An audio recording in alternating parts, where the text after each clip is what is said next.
Kavuşmak özgürlükse özgürdük ikimiz de. Elleri çığlık çığlık yan yana iki dünya.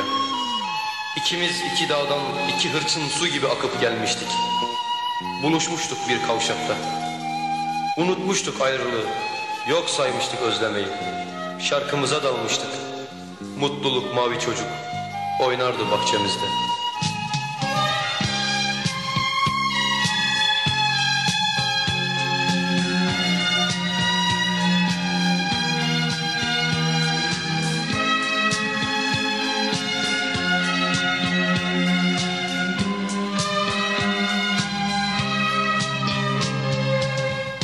Acı çekmek özgürlükse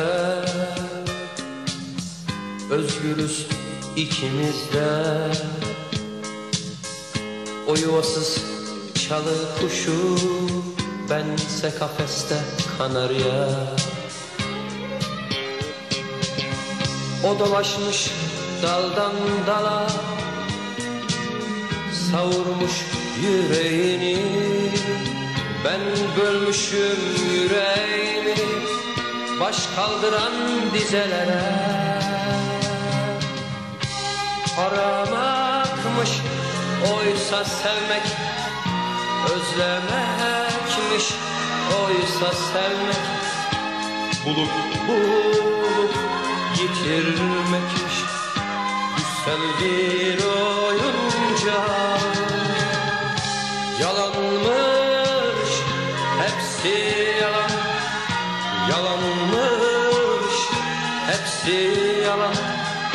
Sevmek diye bir şey vardı, sevmek diye bir şey yokmuş.